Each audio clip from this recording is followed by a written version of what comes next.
Bismillahirrahmanirrahim. Assalamualaikum warahmatullahi wabarakatuh dan salam sejahtera. Pada kali ini, saya akan mengupas isu judi dalam talian.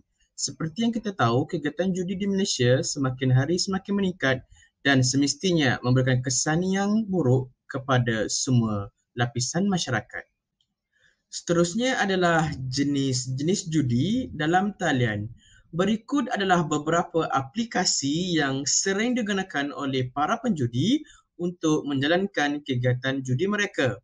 Yang pertama adalah A9, yang kedua adalah 918 Keys dan yang ketiga adalah XE88. Seterusnya adalah contoh kes judi dalam talian.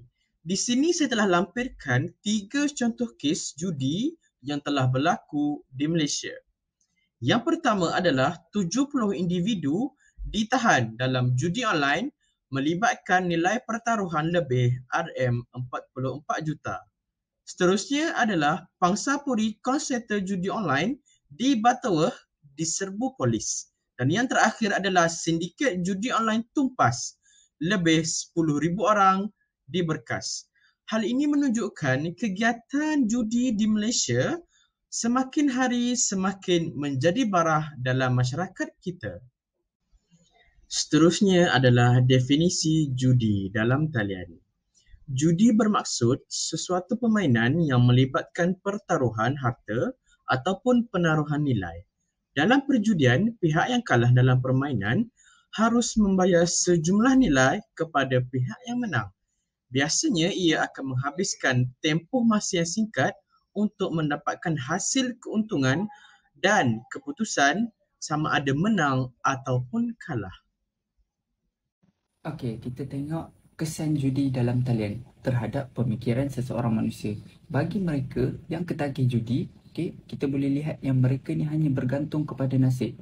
Iaitu contohnya, bila mereka berjudi, mereka akan bergantung pada sesuatu benda. Contohnya, batu hikmah. Bila ada batu hikmah ni, diorang akan menganggap, oh, aku boleh menang. Aku boleh dapatkan duit yang banyak disebabkan aku ada batu hikmah ni. Batu hikmah ni akan menolong aku. Jadi, di sini pemikiran bagi orang yang suka berjudi ni adalah mereka akan berfikiran yang alam gaib tu akan menolong mereka. Dan mereka akan bergantung kepada nasib mereka saja.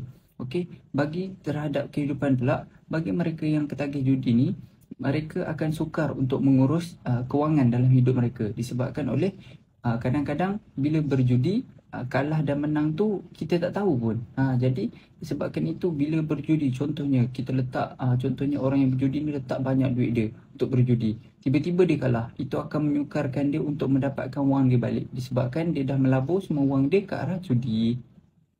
Okey, kita tengok pula kepada slide yang seterusnya iaitu pandangan judi mengikut agama Islam. Jadi dalam agama Islam ni judi memang diharamkan serta-merta. Jikalau berjudi, maka dapatlah dosa iaitu dosa besar. Jadi kita tengok pada zaman jahiliah pun masyarakat Arab ni sangat suka bermain judi. Judi mereka menyebut judi ini sebagai al-maisir. Pada masa itu kalau mereka tahu ada dua bentuk judi iaitu al-mukhatarah dan al-tajziyah. Para ulama ni bersepakat yang judi tu adalah haram. Tapi ini bagi orang Islam lah. Bagi orang Islam judi ini memang tidak boleh diperbolehkan dalam agama. Jadi memang dilarang sekeras-kerasnya untuk tidak berjudi.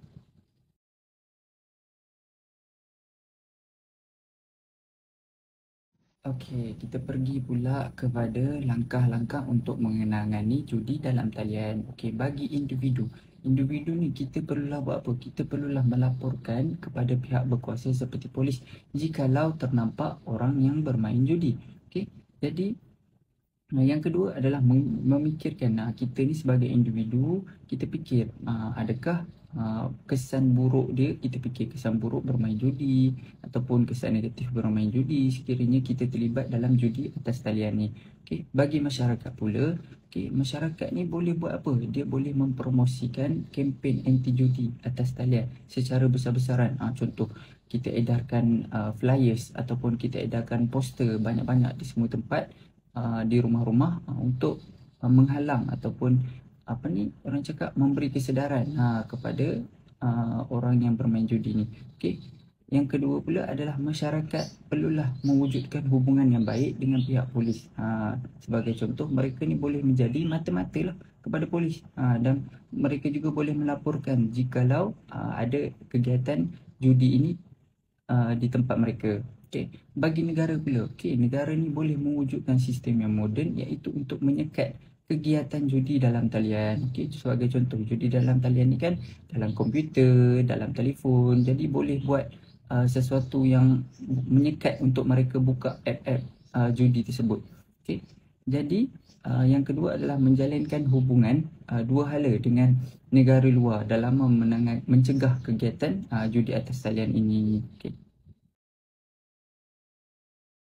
Okey, sebagai kesimpulannya, judi atas talian ini adalah sesuatu yang buruk yang boleh menyebabkan pemikiran seseorang itu menjadi tidak normal. Okey, sebagai contoh, kita tengok jikalau seseorang itu bermain judi dan dia kalah di dalam judi tersebut, mereka akan menjadi panas baran, stres. Sebab apa? Sebab kalah.